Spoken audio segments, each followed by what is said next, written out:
dikatakan al-insanu sirrihi wa ana sirru. Assalamualaikum Pak Ustadz. Assalamualaikum warahmatullahi wabarakatuh. Assalamualaikum semua saudara-saudaraku. Assalamualaikum. Baru nongol ini Bang Petir Badai ini. Enggak, ini hanya bertanya tentang sosiologi seorang anak yang dalam arti kata hasil poligami yang mungkin melebihi dari kapasitas yang di dalam Al-Quran, Pak Ustadz. Contoh begini, ada seseorang itu istrinya lebih dari 4. Lantas anak-anaknya ini pengakuannya untuk negara, bahkan untuk agama, statusnya itu Pak Ustadz. Karena posisinya sekarang ini bahwa ada kasus ini nyata di hadapan saya lah sekarang ini kasusnya Pak Ustadz. Sementara dari fatwa yang telah ada bahwa itu sudah dinyatakan harus diceraikan istri yang lainnya begitu Pak Ustadz, yang dipakai cukup 4. Nah, mengingat ini Pak Ustadz, status anak-anaknya ini bagaimana itu Pak Ustadz dalam negara bahkan agama itu sendiri Pak Ustadz? Kalau suami atau istri ada bekasnya, tapi orang tua atau anak tuh enggak ada bekasnya. Sampai sini paham nggak?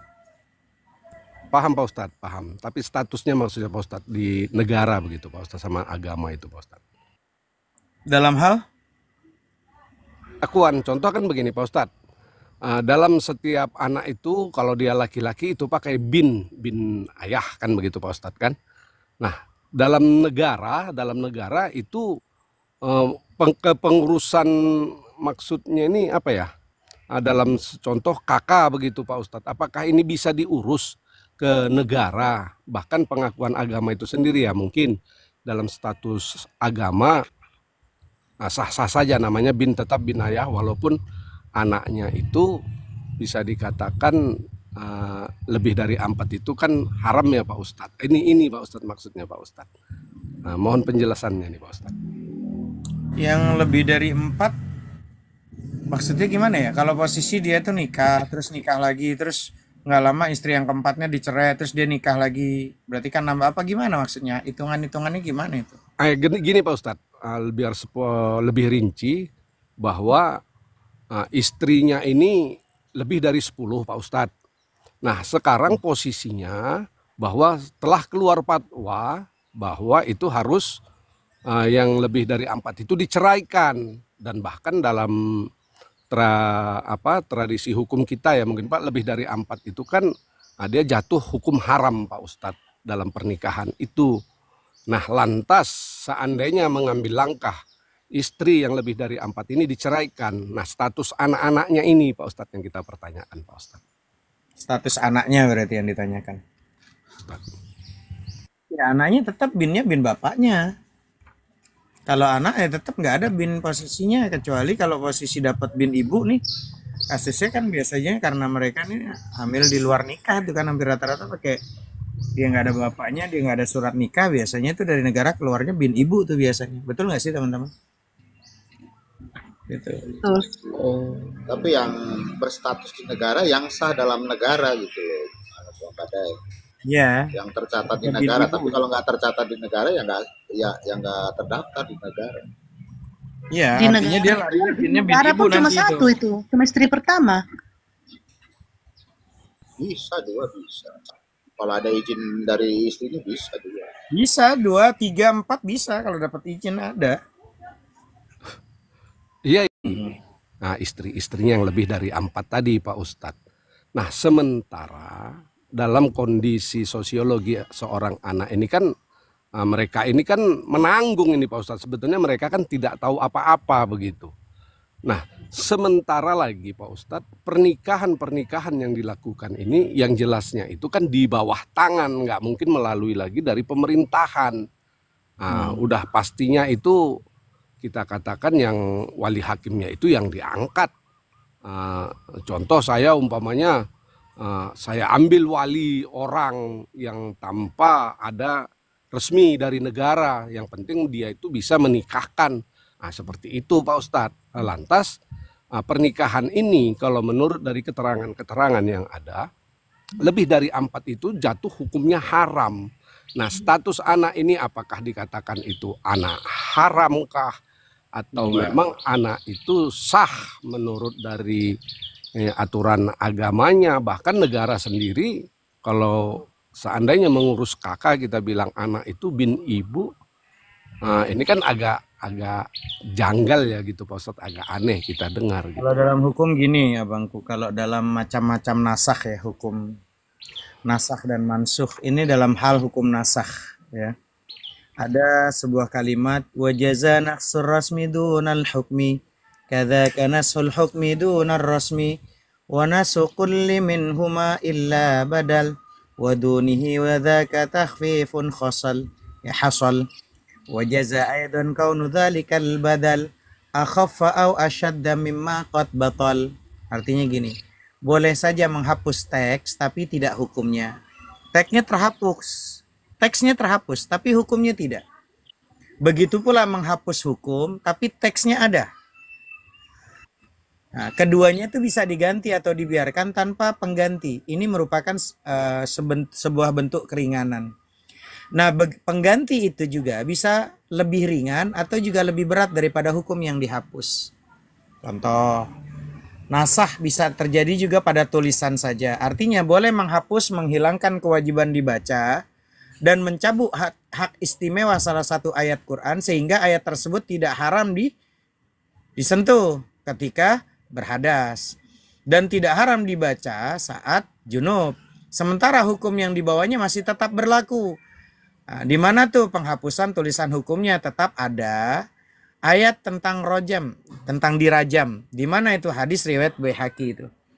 Asy-syaikhu wasy-syaikhatu idza zanaya farjumuhuma albatata.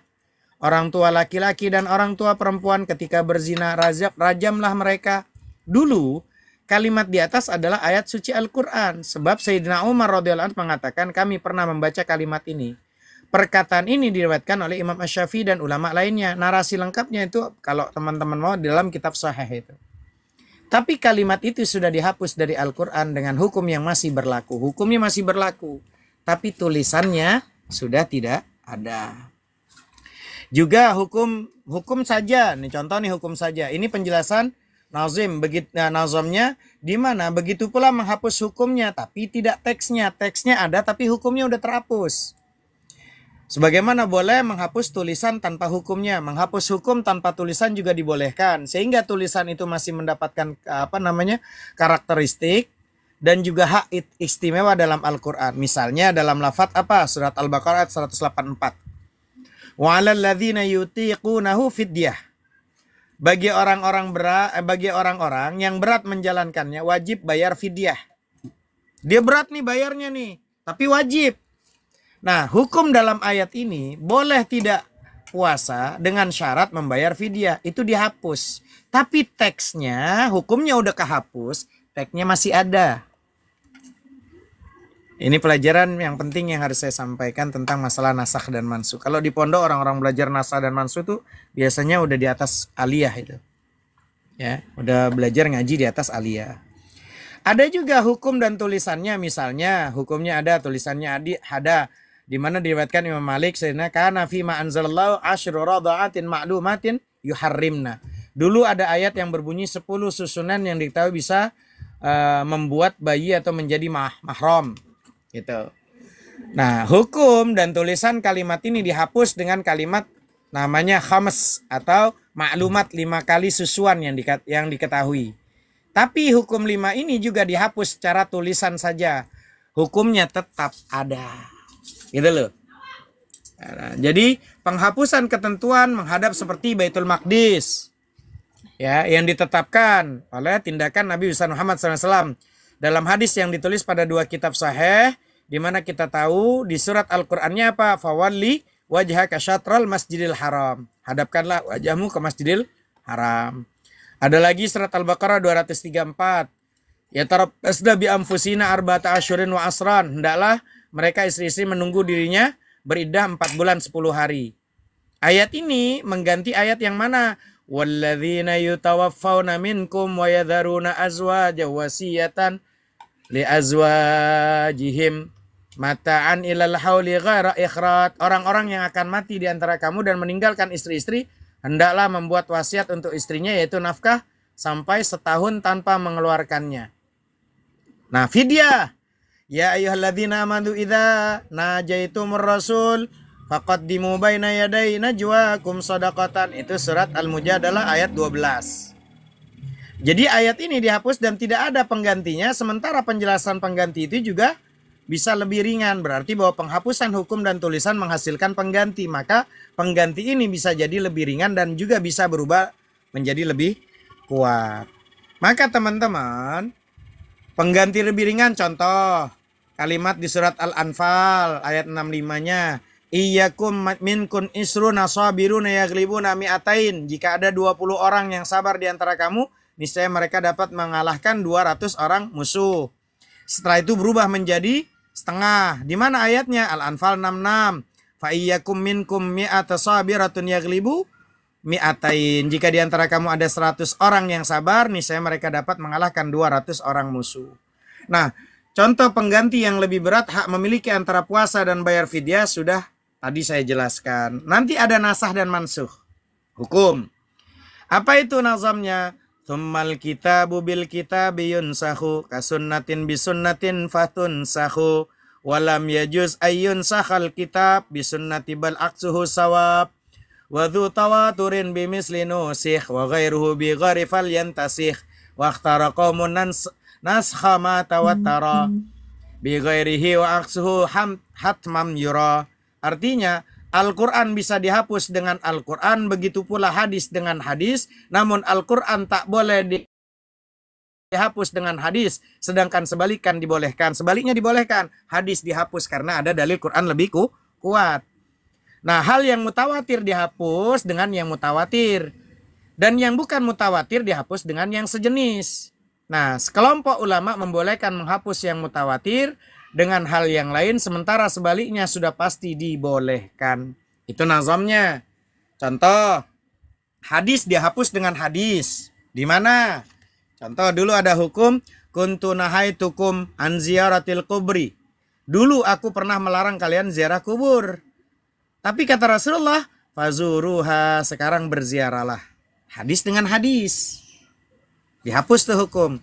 Pertanyaan yang paling simpel daripada Bang Petir, bagaimana status anaknya? Anak itu tidak ada anak haram. Yang ada adalah ketika ada hukum yang belum turun, maka menjadi sah. Karena tidak ada pernikahan yang posisi sampai-sampai ketika dia belum Islam saja, maka statusnya ketika dia mu'alaf dua-duanya nggak perlu nikah ulang. Nggak perlu nikah ulang. Pernikahannya tetap sah. Sebagaimana Abu Lahab dijelaskan, kalimatnya dia istri Abu Lahab. Artinya Allah menekankan di situ Abu Lahab sebagai punya istri. Berarti Allah aja yang mengatakan dia istri, berarti sudah sah. Nah, kalimat yang haram itu bukan anaknya, abangku. Nanti akhirnya perbuatan. Itu. Saya sengaja beranalogi agak panjang supaya belajar tentang nasah dan mansuh. Siap, Pak Ustadz. Allah ta'ala alam bisawab, saya sambil sarapan, teman-teman. Lanjut.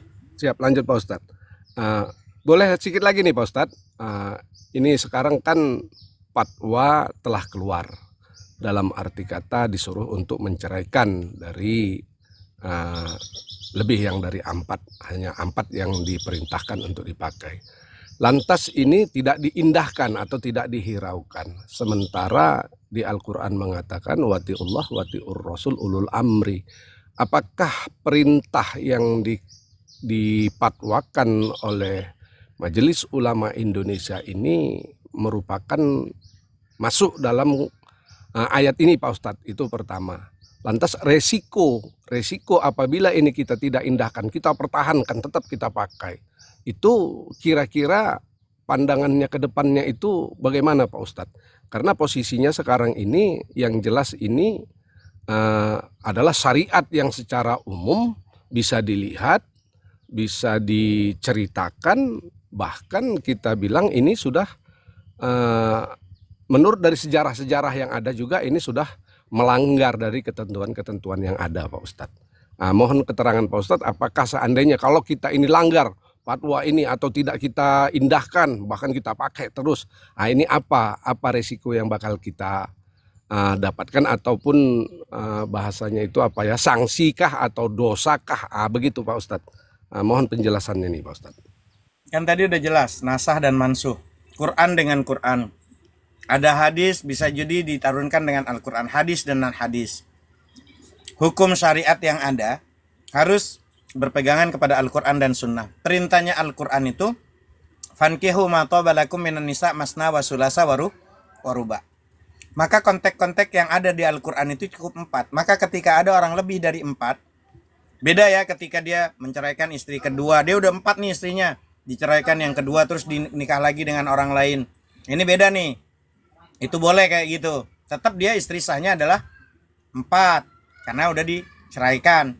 Nah, ketika ada kasus seumpama orang melanggar, punya istrinya 6, 7, 8, 9, 10, jadi bertentangan dengan Al-Quran dan juga Sunnah dan fatwa para ulama, maka keharamannya sudah pasti terjadi. Begitu. Hukum ya hukum. Gak bisa hukum tuh karena posisi mau dia siapapun, kalau dia bertentangan dengan Al-Quran dan Sunnah, ya sudah. Itu, nggak bisa lagi tawar-menawar. Al-aslu fil af'ali taqayyudu bil hukmish syar'iyyi. Asal perbuatan manusia terikat dengan hukum syariat. Nggak bisa bikin hukum-hukum syariat sendiri. Karena di Al-Qur'annya di situ kalimatnya ya 4 pembatasannya. Gitu abangku. Allah Ta'ala alam bisawab. Demikian.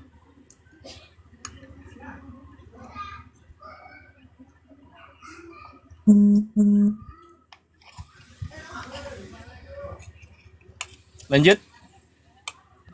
Ya, dan itulah bedanya ya hukum yang diberlakukan dalam Quran sesuai dengan asbabun nuzul. Ketika terjadinya masalah dan dimunculkan solusi, ya, maka hukum itu langsung berlaku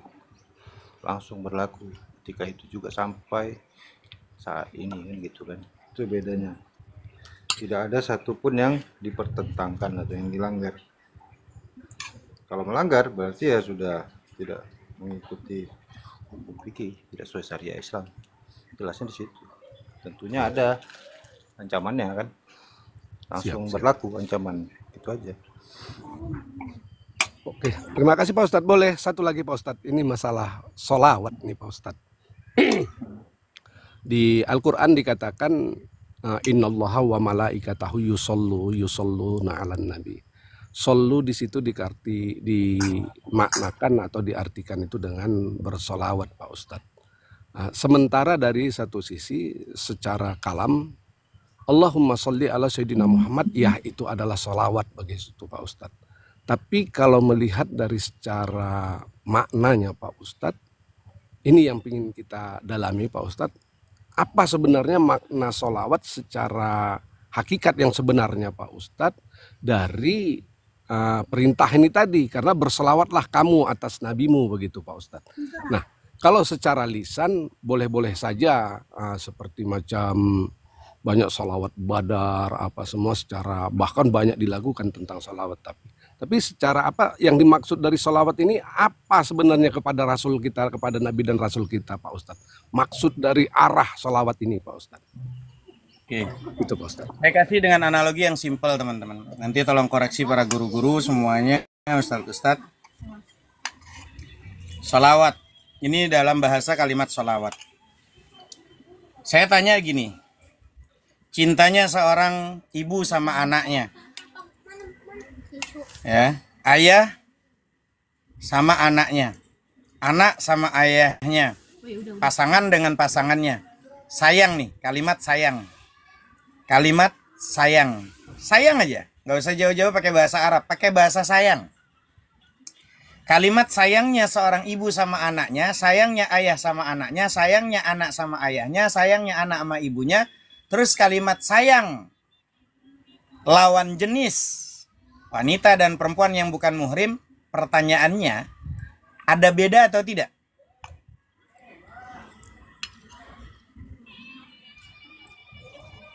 Tak ada bedanya itu Pak Ustadz. Nggak ada bedanya. Jadi kalau sayangnya perempuan sama laki-laki yang beda muhrim, sayangnya samakah sayangnya kalimat sayangnya ibu sama anak? Oh, itu beda Pak Ustadz, beda. Cuman bahasa maksud kita.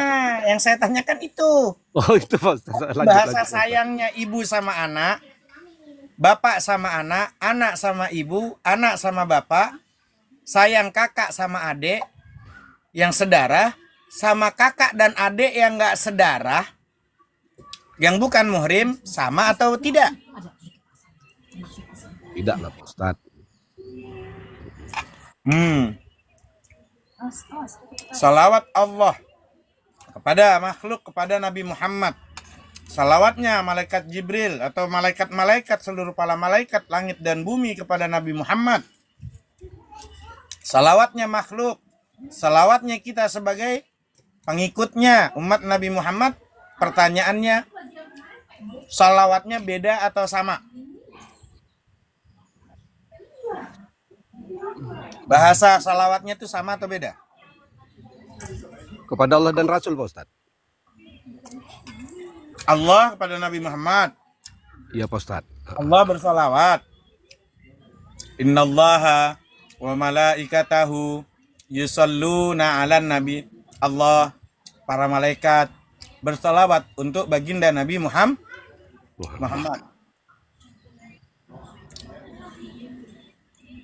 Kalimatnya lanjut, Allah memerintahkan kita. Iya. Ya ayyuhalladzina amanu sallu. Bersalawatlah kalian. Kan gitu. Iya. Alaihi kepadanya. Ya kan? Wasallimu taslima. Sama ayah sangat sayang sama anaknya. Bapak sangat sayang sama anaknya. Kakak sangat sayang sama adiknya. Pasangan yang bukan muhrim sangat sayang sama pasangannya. Sama atau beda? Sebenarnya begini Pak Ustadz, mohon maaf bukan langsung nggak bisa ya. Ada sisi bedanya Pak Ustadz, pasti beda. Kalaulah sayangnya kita kepada orang tua, kepada adik kandung kita atau kepada orang lain, pasti yang namanya sayangnya itu pasti beda Pak Ustadz. Nah cuman yang kita maksudkan begini Pak Ustadz, ada satu kesatuan tapi bukan berarti ini berpaham kepada Tritunggal ya Pak Ustadz ya, watiullah watiur rasul ulul amri, kan begitu Pak Ustadz. Bahwa kita cinta kepada Allah, kepada Rasul dan kepada ulul amri ini adalah merupakan satu kesatuan rasa sayang yang nggak bisa dipisahkan Pak Ustadz. Satu sisi begini, apabila kita memang cinta kepada Rasul, secara otomatis kita cinta kepada Allah. Bahkan dikatakan apabila kita patuh kepada ulul amri, itulah nyatanya kita patuh kepada Allah dan Rasul, begitu Pak Ustadz. Nah, kalau analogi Pak Ustadz tadi mengatakan rasa sayang kepada pasangan kita atau kepada orang tua kita itu, yang maksud saya sama itu rasanya itu Pak Ustadz, sama-sama yang dikatakan sayang. Tapi hanya pembedanya itu karena di antara sama kandung dan yang bukan kandung Pak Ustadz. Ini agak membelit juga, agak membluder juga yang saya apakan ini Pak, paham ini Pak Ustadz. Mohon lebih apa Pak Ustadz, lebih rinci lagi Pak Ustadz. Iya, saya pelan-pelan. Saya pelan-pelan bernarasi agar bisa membantu teman-teman. Salawat, ya salawat. Sayang, ya sayang.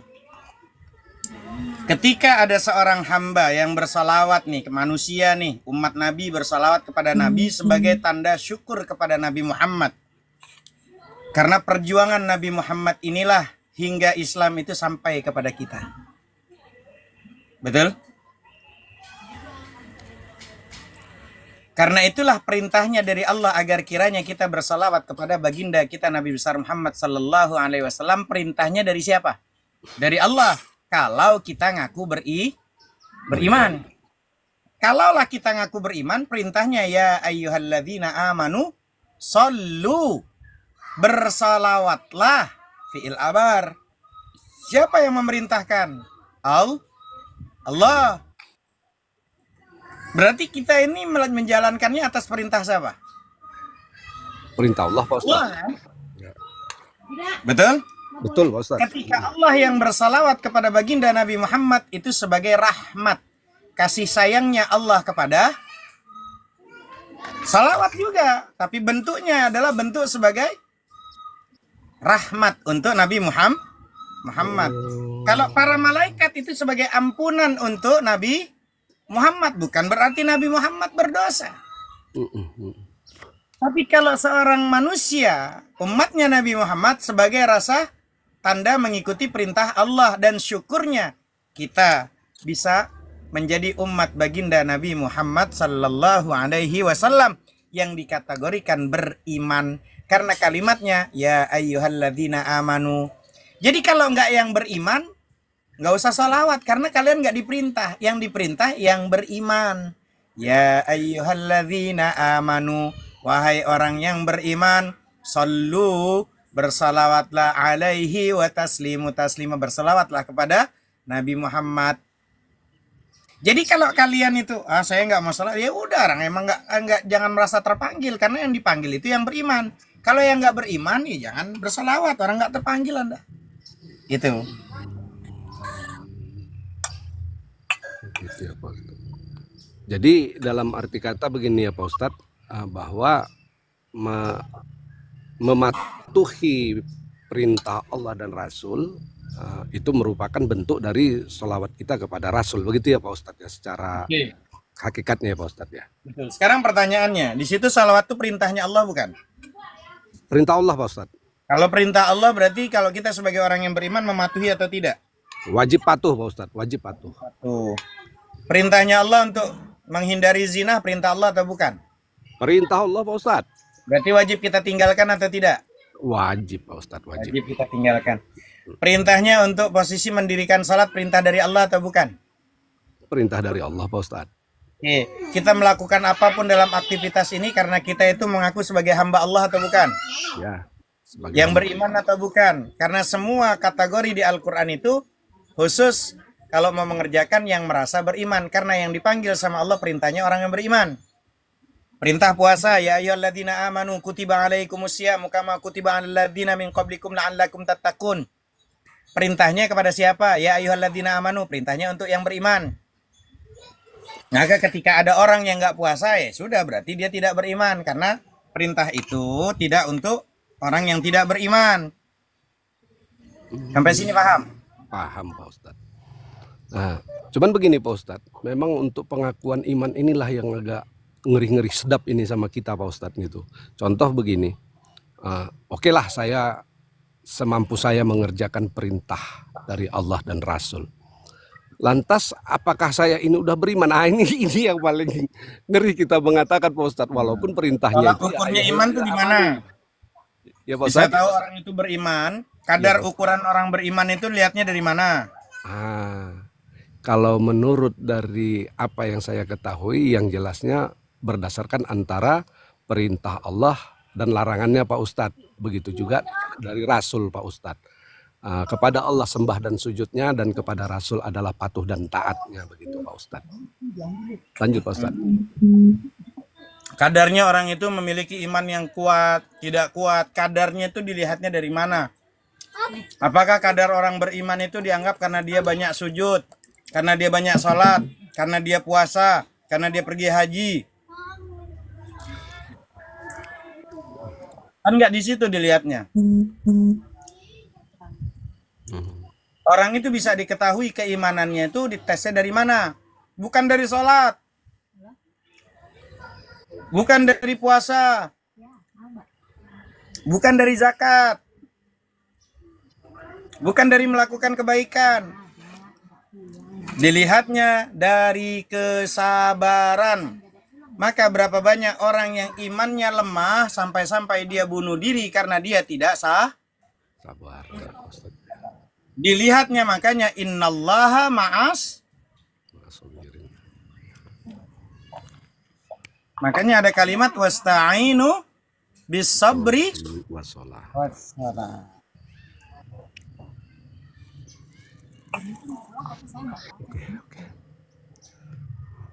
Jadi kadarnya seseorang terlihat imannya baik atau tidak, bagus tidak, terlihat dari sabar. Sabar punya pasangan yang menyakitkan. Sabar ketika kita itu mendapati pasangan yang nggak sesuai dengan kita. Itu dilihatnya dari sabar. Iman kepada Allah dengan ilmu, dengan pengetahuan. Sabar. Maka ketika kau ada masalah, ada problem, ingat. Pasanganmu bukan malaikat, dia manusia yang tempatnya salah dan lupa. Maka perlu yang namanya sabar. supaya imanmu teruji dari kesabaran. Karena berapa banyak orang yang tidak sabar, akhirnya nggak punya keimanan sampai-sampai loncat dari apartemen, loncat dari tower, karena tidak sabar, sampai-sampai nenggak Racun ya Pak Ustadz. makan, bininya dimakan, lakinya dimakan, karena nggak sabar. Jadi izin Pak Ustadz, berarti orang beriman itu bisa dilihat atau bisa kita ketahui dari saat dia diuji ya Pak Ustadz ya. Ya, Bukan berarti di saat dia mengerjakan perintah Allah dan meninggalkan larangannya, begitu ya Pak Ustadz. orang munafik ngerjain sholat nggak? Ngerjai sholat Pak Ustadz, betul.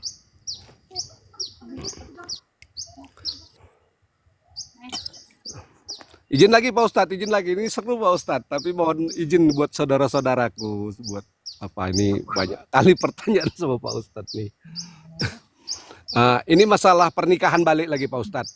Rasulullah mengatakan dalam hadisnya, an-nikahu sunnah, faman lam ya'mal bisunnati falaisa minni. Menikah itu adalah sunnahku, dan barang siapa yang tidak melaksanakan bukan dari bagian golonganku atau bukan golonganku, kata Rasul. Nah, perkara menikah apabila kita hayati Pak Ustadz, kalau kita runut secara ijab kabul, itu bahwa seorang pria atau kita bilang laki-laki, dia itu menerima nikah Pak Ustadz. Sementara kalau kita runut dari hadis tadi, menikah itu adalah sunnahku. Kalau menurut dari hadis ini, yang melaksanakan ini perempuan Pak Ustadz, bukan laki-laki, karena laki-laki menerima. Salah satu contoh begini ijab kabulnya. Hai Polan, kunikahkan dikau dengan anak kandungku, maharnya sekian-sekian. Begitu kan Pak Ustadz. Lantas yang laki-laki mengatakan, saya terima nikah si Polan bin si Polan dengan maharnya sekian-sekian. Izin Pak Ustadz, antara menerima nikah dengan maksud hadis yang menikah ini tadi Pak Ustadz, kalau kita tilik secara bahasa, ini kan berbeda Pak Ustadz. Lantas kalau kita pertanyakan laki-laki itu kapan menikahnya Pak Ustadz? Kalau kita tilik dari hadis ini, mohon penjelasannya Pak Ustadz.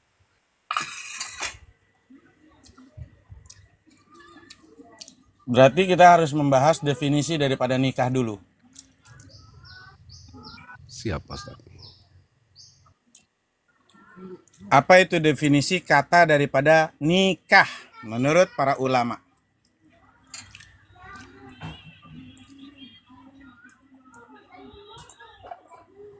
Secara umum, definisi nikah itu menurut para ulama itu akad.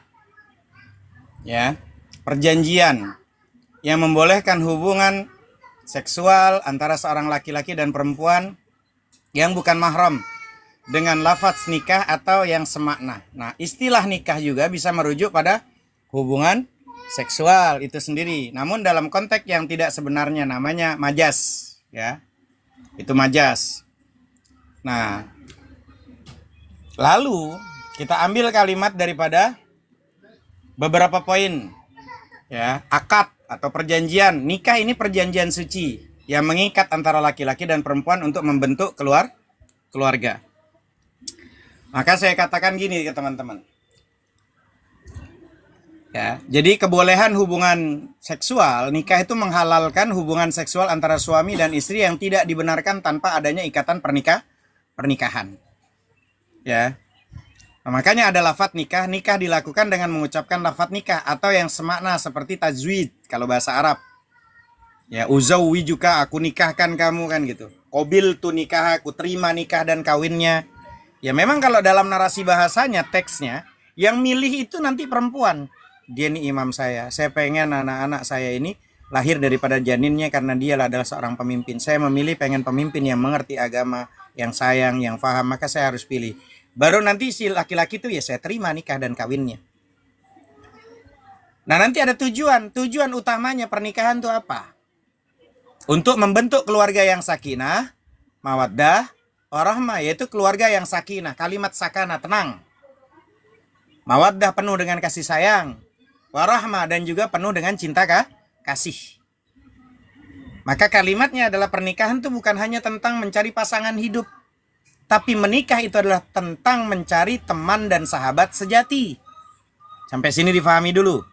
Maka ketika Anda pada saat mau ijab kabul, pada saat orang mau ijab kabul, arsy Allah itu terbuka. Dan Allah menyaksikan kita. Kalau Anda posisinya, saya menikah karena saya posisi untuk setia kepada pasangan atau istri saya setia kepada suami. Ingat teman-teman, saat Anda posisi Anda ijab kabulnya karena Anda merasa ingin menikah dengannya karena dia berjanji untuk setia pada pasangan, saya tanya, saat pasangan Anda itu berubah tidak setia, kemungkinan untuk selingkuhnya ada atau tidak? Kan pada ijab kabulnya kita membayangkan pasangan kita untuk setia untuk pasangan kita kan. Tapi pada saat pasangan kita yang di depan itu tidak setia, tidak ngikutin saran kita, tidak mengikuti sesuai dengan keinginan kita, kehendak kita, kemungkinan kita selingkuh itu ada atau tidak?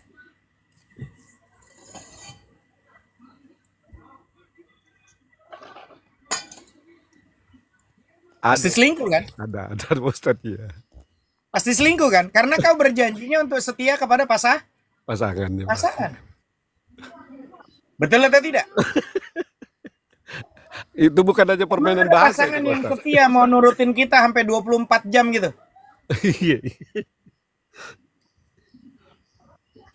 Hah? Enggak lah Pak Ustadz. Ya orang suamimu, istrimu malaikat kok. Yang mudah tergelincir juga, apalagi kalau udah jalan di mall ngelihat ada betis nampak dikit, ada paha, nggak ada ayam, nggak ada nasi, nah, berubah tuh. Iya toh? Iya Pak Ustadz. Artinya ketika saat kau ijab kabul dan kau berjanjinya kau untuk setia kepada pasanganmu, pada saat pasanganmu sudah tidak menyenangkanmu, kemungkinan untuk selingkuh ada atau tidak? Ayo jawab saudara-saudaraku. Jadi kalau Anda itu menikah terus Anda berjanji setia kepada pasangan, pasangan Anda pun akan setia kepada Anda. Ya. Maka kemungkinannya ketika pasanganmu tidak menyenangi dirimu, tidak menyukai kamu, udah berubah, tidak bikin senang kita, tidak dapat membahagiakan kita, kemungkinan kita akan beralih ada nggak? Orang udah nggak nyenengin? Ya, pasti ada ya Pak Ustadz. Nah, iya. Nah maka ketika pada saat ijab kabul ini namanya arsy Allah bergetar dan terbuka arsy Allah, kita disaksikan sama Allah. Berarti kita menikah niatnya untuk ibadah karena Allah. Kalau sudah beribadah niat nikah niat karena Allah, kemungkinan untuk menyakiti istrinya dengan cara berselingkuh ada atau tidak? Karena dia berjanjinya sama Allah yang tidak pernah lelah, tidak pernah tidur, nggak ngantuk. Beda dengan posisi agama sebelah, Tuhannya tidur, Tuhannya ngantuk, Tuhannya makan ikan goreng. Secara Allah itu tidak pernah ngantuk dan tidak pernah lelah. Allah Maha mengetahui dan kita berjanji atas nama Allah untuk membahagiakan sesuai dengan kapasitas kemampuan ilmu kita untuk membahagiakan dunia dan akhirat. Maka dalam tanda kutip ibadah kita kemungkinan melakukannya niat karena Allah. Dan kalau orang yang takut pada Allah, kemungkinan maksiatnya ada atau tidak? Dia takut sama Allah, kemungkinan maksiatnya mungkin nggak? Nggak mungkin Pak Ustadz. Karena dia takut sama Allah. Ya. Tapi kalau dia takut sama istri, kemungkinan istri nggak ngelihat, kemungkinan melakukan sesuatu yang memang tidak disenangi istri bisa nggak? Kan istri nggak ngelihat. Iya pasti bisa lah Pak Ustadz. Iya. Tapi kalau sama Allah, kalau dia meyakini Allah Maha tahu. Iya Pak Ustadz.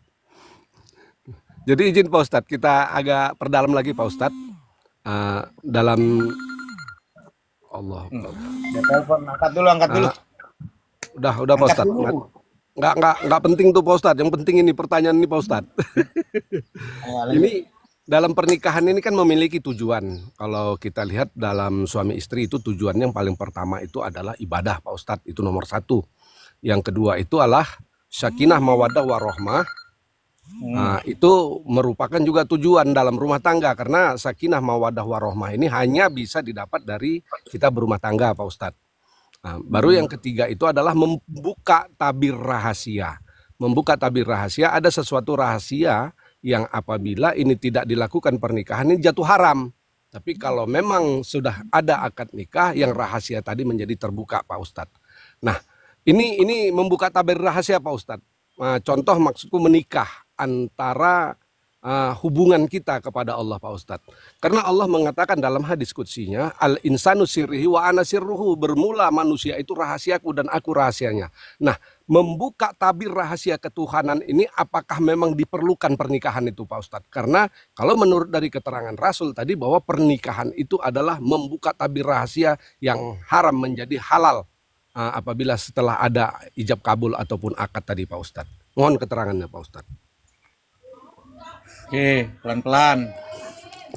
Sekarang menikah niat karena Allah, membahagiakan karena Allah. Kalau kita niatnya melakukan untuk membahagiakannya karena Allah, kemungkinan makhluk ini hasilnya dari Allah pasti baik atau tidak? Baik, Pak Ustadz, baik. Tapi kalau kita mencari karena ridhonya manusia, kemungkinan Allah ridho bisa iya, bisa tidak, kan? Iya, Pak Ustadz, iya. Maka luruskan dulu dalam pernikahannya itu niatnya untuk ibadah. Jangan menikah niatnya untuk bahagia. Orang yang ketika dia niat menikah untuk bahagia, pasti pernikahannya babak belur. Kalau ada orang niat menikah itu tujuannya untuk bahagia, pasti pernikahannya babak belur. Maka luruskan dulu niatnya, kau menikah itu untuk ibadah.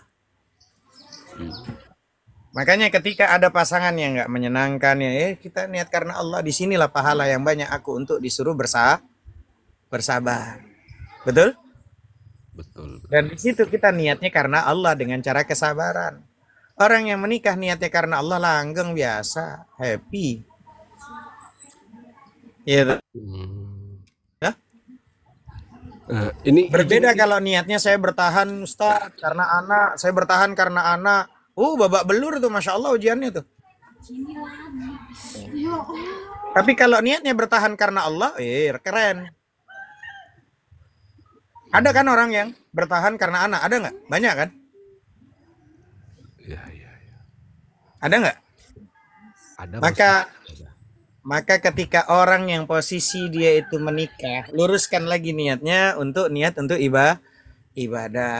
Orang yang mengejar bahagia itu semakin sulit bahagia. Wa'iyadzubillah, bismillah. Walladzi anzalas sakinata fi qulubil mu'minina liyazdadu imanan ma'a imanihim ila akhiril ayat. Allah yang memiliki kebahagiaan itu. Ya. Allah yang punya kebahagiaan. Maka nanti dialah yang akan menurunkan ketenangan di dalam hati orang-orang yang mukmin. Liyazdadu imanan ma'a imanihim, supaya keimanan mereka yang telah ada itu bertambah. Walillahi junudus samawati wal ardi wa kana Allahu aliman hakima. Surat Al-Fat ayat 4 itu. Jadi nggak perlu lagi mengejar kebahagiaan. Bahagia itu nggak perlu dikejar. Bahagia itu adalah feedback efek di saat kita benar-benar menuju kepada Allah. Di saat hati kita benar-benar mengingatnya pada Allah, zikir. Zikir itu kan ingat. Ingat tuh artinya sadar bahwa segala sesuatu di bumi ini dalam kendali Allah. Ma asaba min musibatin illa biiznillah. Tidak ada satupun yang terjadi, hatta musibah yang terjadi, kecuali atas izin Allah. Allah. Ini dari Engkau ya Allah. Hamba nggak terima pun itu akan tetap terjadikan ya Allah. Hamba sadarin ya Allah. Kalau ini memang mau darimu ya Allah, hamba sadarin ya Allah. Hamba nggak terima pun itu akan tetap terjadikan ya Allah. Jadi posisi ketika zikir itu ingat bahwa ketika apapun yang terjadi atas izin Allah, zikir itu ingat bukan hanya sekedar di pikiran, tapi ingat di tindakan, di lisan, di sikap, bahwa everything semua is about Allah, semua hanya untuk Allah, tentang Allah. Artinya apa? Ketika kau memiliki pasangan, kau sadari, ya Allah, ini pasangan darimu kan ya Allah. Maka di sini hamba sadarin ya Allah, bahwa aku menyadari bahwa apapun yang terjadi, bahwa wanita yang kau kirimkan untukku ya Allah, Masya Allah, menjadi sesuatu yang ibadahku semakin baik dalam kesabaranku ya Allah.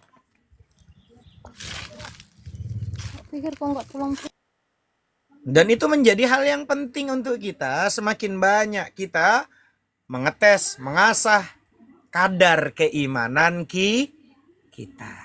Kadar keimanan, kadar keyakinan kita kepada sang sumber, yaitu Allah. Bahwa ma asaba min musibatin illa biidnillah. Dan ketika dia sudah sadar betul bahwa semua yang terjadi atas izin Allah, dan tidak ada satupun yang lebih sayang sama kita kecuali Allah. Ketika orang sadar kalau dia disayang sama Allah, maka hatinya, hidupnya tenang, enjoy, enak, nikmat. Kenapa? Karena dia yakin Allah adalah satu-satunya yang paling menyayanginya, karena tidak ada satupun di muka bumi ya, yang lebih mencintai kita melebihi Allah Rabbu Jalla Jalaluh. Nah, maka kalau dia sudah punya keyakinan, sudah punya belief, keimanan seperti ini, hidupnya nikmat, hidupnya enak, enjoy, karena dia yakin yang menetapkan takdir atas hidupnya ada zat yang paling mencintainya, dan Masya Allahnya hidupnya pasti tenang. Tidak ada satupun yang lebih sayang sama kita melebihi Allah. Sekalipun kejadian yang mungkin kita anggap pahit, kejadian yang membuat hati kita hancur, demi Allah orang beriman selalu yakin ma asaba min musibatin illa biidnillah. Dia lapang dadanya, tenang hidupnya, karena dia yakin Allah adalah zat yang sangat mencintainya, sekalipun dalam keadaan yang kita anggap itu tidak enak. Karena nggak mungkin Allah zalim. Allah itu maha adil, nggak mungkin zalim. Allah itu maha benar, nggak mungkin salah, nggak mungkin keliru. Allah itu maha bijaksana, nggak mungkin sembarangan. Allah itu sebaik-baik pembuat skenario. Dan tidak ada yang namanya kita dipertemukan sama seseorang dalam kebetulan, tidak ada. Tapi semua atas izin Allah. Gitu loh. Ya. Dan cuman ada dua kemungkinan kenapa kita dipertemukan dengan seseorang. Cuman dua kemungkinannya. Bisa jadi untuk... Ma. Bisa jadi untuk isinya... Bentar. Ya, bisa jadi untuk posisinya membenahi diri kita. Cuman dua kemungkinan kenapa kita dipertemukan sama Allah. Dua kemungkinannya. Bisa jadi untuk memperbaiki diri kita, atau yang kedua, kita yang akan memperbaiki dirinya. Paham ya? Maka disitulah kita meyakini akhirnya segala sesuatu kita yakin itu semua atas kehendak Allah setelah sesuai dengan pengetahuan yang kita miliki. Maka saya kasih analogi lagi. Pagi saya sudah sebutkan Bang Petir. Qadha dan qadar, solehkan dulu diri kita. Arti qadha qadar gini loh. Di Lauhil Mahfuz Allah sudah tertulis kalau api itu panas, nggak bisa diganggu gugat kecuali Allah yang merubahnya. Karena tidak ada yang dapat merubah kecuali Allah. Api itu panas. Es itu dingin. Innallaha la yughayyiru ma biqaumin hatta yughayyiru ma bi anfusihim. Allah nggak akan merubah nasib suatu kaum kalau kaum itu tidak mau merubahnya. Jangan teriak-teriak, kenapa saya panas ya Allah? Ya kamu pegang api sih, dingin. Coba kamu pegangnya posisinya es, dingin. Ya toh? Maka kalimatnya innallaha la yughayyiru ma biqaumin hatta yughayyiru ma bi anfusihim. Allah nggak akan ngerubah nasib suatu kaum kalau kaum itu tidak mau merubahnya. Ketentuan Allah nanti kau pegang itu api ya panas. Dan api bisa nggak dingin? Ya hak prerogatif Allah. Sebagaimana Nabi Ibrahim yang dilemparkan ke gunung api. Allah rubah dan Allah yang merubah itu. Karena dia yang punya hak prerogatif segala sesuatunya.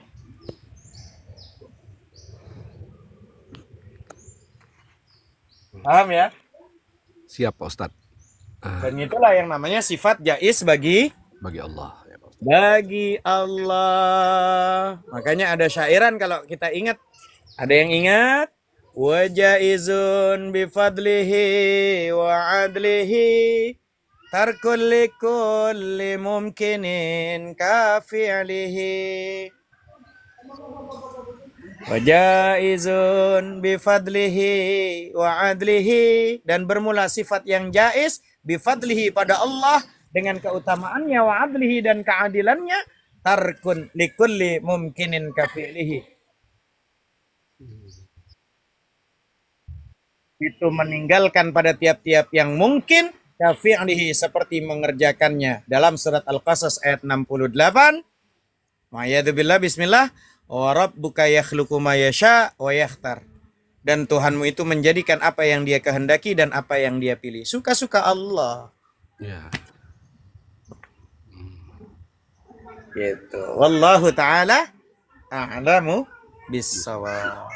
Gitu. Dijelaskan di sini atau tidak, saya juga kurang paham tentang itu. Yang jelas begini Pak Ustadz. Dalam hadis qudsi itu dikatakan al-insanu sirrihi wa ana sirruhu. Bermula manusia itu rahasiaku dan aku rahasia. Nah, apakah Allah dalam jaiznya Allah fa'alul lima yurid, Dia berbuat barang sekehendaknya. Mungkinkah Allah membuka tabir rahasianya kepada hambanya Pak Ustadz tanpa ada satu ikatan, istilah bahasa kalau kita secara umum pernikahan, kalau pernikahan itu baiat juga dimaksud juga dari pernikahan itu Pak Ustadz. Apakah mungkin sementara Allah telah menetapkan segala ketentuan-ketentuannya yang dijadikannya Pak Ustadz. Mohon penjelasan ini Pak Ustadz. Ada kalimat al-insanu sirri wa ana sirruhu, artinya manusia. Yang di situ kalimatnya manusia ini Muhammad. Itu adalah rahasiaku dan aku Allah adalah rahasia manusia. Begitu cara menerjemahkan yang baik. Manusia sang Muhammad itu adalah rahasiaku dan aku Allah adalah rahasia manusia. Kalimat ini teman-teman merupakan sebuah hadis qudsi yang menjelaskan hubungan erat antara Allah dan manusia. Betul Pak Ustadz. Hubungan erat antara Allah dan Nabi besar Muhammad sallallahu alaihi wasallam. Al-insanu lebih detail. Al-insanu sirri, manusia itu rahasiaku. Hadis qudsi ini menjelaskan bahwa manusia, khususnya adalah Nabi besar Muhammad sallallahu alaihi wasallam, adalah ekspresi atau representasi dari rahasia Allah. Manusia dengan segala potensi, kelebihan dan sifat-sifatnya mengandung sebagian daripada sifat-sifat Allah. Maka kalau dalam pelajaran yang namanya di dalam Tanwiruz Zalam yang saya tulis, ya terjemahan daripada Aqidatul Awam, ada yang namanya ma'ani dan namanya ma'nawiyah. Apa itu al-ma'ani? Ta'rifnya hiya kullu sifatin mawjudatin qa'imatin bi mawjudin aujabat lahu hukman. Itu namanya ma'ani. Apa artinya? Ialah tiap-tiap sifat yang mawjud. Kita nih mawjud. Kalau Allah adalah wujud. Maka ialah tiap-tiap sifat yang mawjud, yang berdiri dengan zat yang mawjud. Kullu sifatin mawjudatin qa'imatin. Yang berdiri dengan zat yang mawjud. Bimawjudin aujabat lahu hukman. Ya, yang mewajibkan baginya suatu hukum. Di situ di Al-Ma'ani itu ada yang namanya 7 sifat. Qudrah, kuasa. Hari ini teman-teman semuanya kuasa. Iradah, juga punya kehendak. Kita kuasa, mau naik di komal ini, mau turun di komal ini, mau stay di komal ini. Kita punya kehendak, mau naik atau mau motong suara saya di komal di atas, atau mau tapping. Punya kuasa, punya kehendak. Ilmun, mengetahui. Punya pengetahuan tuh. Ya, hayat, hidup. Kita hidup hari ini semua. Sama, mendengar kita. Basar, melihat kita. Kalam, berkata-kata kita. Tapi untuk maknawiyah, ta'rifnya daripada maknawiyah, hiyal hal wajibatul lidzati madamatidz dzat mu'allalatin bi'illatin. Ialah hal yang wajib bagi zat selama kekal zat dan dikarenakan dengan suatu karena. Allah. Ketika manusia itu kudrah, tapi kalau untuk Allah bukan kudrah, tapi qadirun. Dia maha, kuasanya tak terbatas. Kalau kita kuasanya terbatas. Kudrah. Kuasa kita kudrah, kuasa, tapi terbatas kuasanya kita. Kita mau mute host nggak bisa.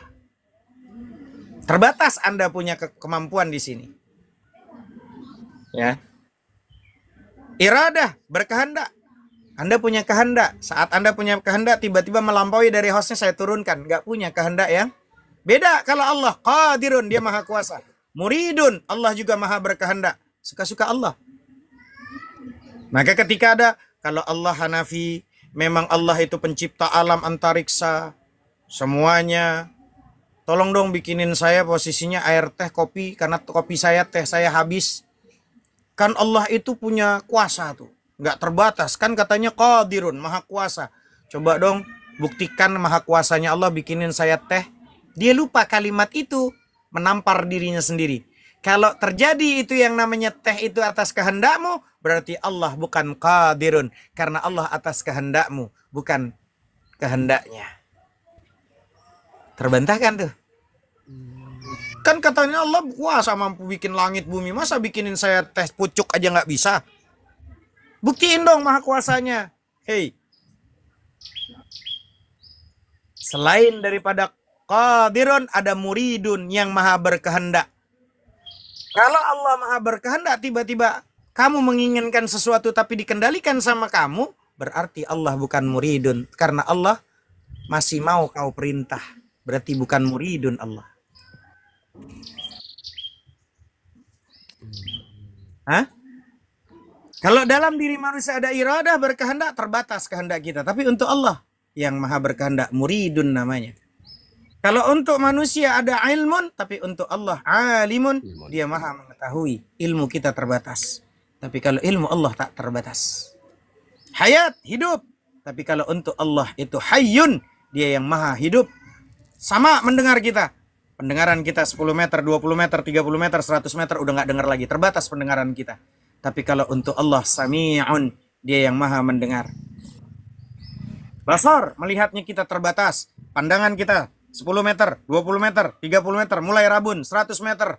Udah nggak kelihatan nanti, udah nggak jelas sama sekali. Tapi kalau untuk Allah, basirun, yang maha melihat. Mutakallimun, berkata-kata. Tapi untuk Allah, itu mutakallimun. Untuk kita adalah kalam, berkata. Tapi untuk Allah, mutakallimun, dia yang maha berkata-kata. Maka al-insanu sirri, manusia itu rahasiaku. Hadis qudsi di sini menjelaskan manusia, khususnya Nabi Muhammad SAW adalah ekspresi, representasi dari rahasia Allah. Manusia dengan segala potensi, kelebihan dan sifat-sifatnya mengandung sebagian daripada sifat-sifat Allah yang terbatas. Tapi kalau wa ana sirruhu, dan aku adalah rahasia manusia, kalimat ini menjelaskan bahwa Allah juga memiliki rahasia dalam diri manusia. Allah adalah sumber dari segala rahasia yang ada dalam diri manusia. Baik itu rahasia yang bersifat spiritual maupun kelebihan yang dimiliki manusia. Makna inti daripada ana sirrun, al-insanu sirri wa ana sirruhu, kalimatnya ini menekankan bahwa Allah dan manusia memiliki hubungan yang sangat erat dan misterius. Manusia adalah manifestasi dari sebagian sifat Allah, sedangkan Allah dan sumber dari segala rahasia yang ada dalam diri manusia. Maka dengan pemahaman sufistik, kalau bahasa kita, yang sufi, hadis qudsi ini sering digunakan dalam pemahaman sufistik. Para sufi melihat bahwa dalam usaha mengenal Allah, manusia juga harus mengenal dirinya sendiri. Karena manusia adalah sebagian dari Allah dan rahasianya. Dengan memahami diri sendiri, manusia dapat menemukan jejak Allah dalam diri dan lingkungannya. Kesimpulannya, al-insanu sirri wa ana sirruhu adalah pernyataan tentang hubungan misterius antara Allah dan manusia. Hadis ini menekankan bahwa manusia adalah rahasia Allah. dan Allah adalah rahasia manusia, dan melalui pemahaman diri sendiri manusia dapat semakin dekat dengan Allah. Sebagaimana dijelaskan dalam hadis qudsi yang lain, man arafa nafsah faqad arafa rabbah. Barang siapa yang mengenal dirinya, maka dia telah mengenal Tuhannya. Wallahu ta'ala a'lamu bissawab. Demikian. Sedikit Pak Ustadz lagi Pak Ustadz. Dari Pak Ustadz mengatakan hadis man aropa nafsah faqad aropa rabbah. Dari satu sisi dalam hadis qudsi itu ada disampaikan mutu qoblata antal mautun, matikanlah dirimu sebelum engkau mati. Izin bertanya Pak Ustadz, diri yang mana Pak Ustadz sebenarnya yang harus kita matikan? Karena Rasul dalam hadis qudsinya mengatakan mutu qoblata antal mautun, matikan dulu dirimu. Nah, diri mana yang akan perlu kita matikan ini? Sebelum engkau mati katanya Pak Ustadz. Ini mohon ini arahnya ini Pak Ustadz, karena terus terang aja dikatakan di situ matikan dirimu itu Pak Ustadz. Ini Pak Ustadz berkaitan dengan dari man aropa nafsa faqad aropa rabbah tadi Pak Ustadz. Ini bahasa-bahasa ngaji gini nih, gue ngelarang orang-orang belajar tentang ma'rifat kayak gini. Gue takutnya jadi ponakan Rifat ini, gue merepet ini gue. Tinggal apa lah. Iya Pak Ustadz. Sebagai edukasi pembelajaran untuk teman-teman, bahwa menurut para ulama matikan dirimu atau matikan sebelum mati merujuk pada tindakan mematikan hawa nafsu, kebiasaan buruk, dan harapan selain kepada Allah. Itu loh maksudnya. Jadi menurut para ulama itu mematikan dirimu atau mati sebelum mati merujuk pada tindakan mematikan hawa nafsu, ya, mematikan kebiasaan buruk dan harapan selain kepada Allah. Jadi dirimu yang dimaksud adalah ego, keinginan duniawi, sifat-sifat buruk yang menghalangi seseorang untuk mendekatkan diri ta'aruf kepada Allah. Ya, lebih rincinya gini, mati sebelum mati itu merupakan proses spiritual di mana seseorang itu sadar akan kehidupan setelah kematian dan mulai mematikan hawa nafsu serta keinginan keduniawian. Ya. Maka hawa nafsu itu merupakan keinginan duniawi yang bisa membawa seseorang kepada kesesatan seperti kemewahan, kekuasaan, kesenangan duniawi, pengen nanti kalau umpama nikah lagi ada sultan yang datang, mas kawinnya 10 miliar, ya, terus nggak lama ada 100 kilo emasnya gitu kan. Nah ini kan keinginan-keinginan yang dia itu terkadang terlalu lama tidurnya, sampai nungging-nungging sampai kakinya di atas. Dia lupa dia hidupnya di sawah, tapi dia lupa, disangka dia hidupnya seperti di Qatar gitu loh. Ya. Jadi hawa nafsu itu merupakan keinginan duniawi yang bisa membawa seseorang kepada kesesatan. Seperti kemewahan, kekuasaan, kesenangan duniawi. Gitu loh. Nah, maka kebiasaan buruk itu merupakan sifat-sifat negatif yang menghalangi seseorang untuk berbuat ibadah, kebaikan, iri hati, sombong, dengki. Nah, harapan selain Allah maksudnya gimana? Merupakan ketergantungan kepada selain Allah. Maka kita sering kecewa dan sakit hati karena masih berharap selain kepada Allah. Berharap kepada makhluk itu patah hati yang disengaja. Kenapa kita masih sakit? Kenapa kita masih sering kecewa? Karena masih berharap selain kepada Allah. Berharap kepada manusia. Suami berharap supaya suami nyenengin kita, istri nyenengin kita, anak nyenengin kita, bapak nyenengin kita, guru nyenengin kita, murid nyenengin kita. Itu harapan yang mustahil dan pasti kecewa. Maka supaya nggak kecewa, maka lakukan innas salati wa nusuki wa mahyaya wa mamati lillah. Gitu loh. Nah, dengan mematikan diri dari hawa nafsu, kebiasaan buruk, dan harapan selain kepada Allah, seseorang diharapkan dapat lebih fokus pada ibadah, mendekatkan diri kepada Allah, dan akhirnya mendapatkan keridhaan Allah Rabbu Jalla Jalaluhu. Wallahu ta'ala a'lamu bissawab. Demikian. Allah. Terima kasih Ustadz atas edukasinya. Terima kasih buat saudara-saudaraku atas kesempatan waktu yang diberikan. Terus terang aja keterangan Ustadz ini buat saya luar biasa ya, luar biasa. Karena memang keterangan Pak Ustadz terperinci gitu. Jadi terima kasih Pak Ustadz atas kesempatan bertanya Pak Ustadz. Mohon maaf. Sama-sama Bang Betir. Mohon maaf kalau memang ada yang kurang pantas. Nanti takutnya ada orang-orang yang posisinya nanti senewen. Coba-coba ngejelasin makrifat, ya adanya akhirnya jadi merepet, jadi ponakan ripat. Oke, terima kasih Pak Ustadz. Buat saudara-saudaraku, sehat-sehat semua. Assalamualaikum warahmatullahi wabarakatuh. Waalaikumsalam warahmatullahi wabarakatuh, teman-teman. Jangan lupa tap layar teman. Bagus, sangat bagus.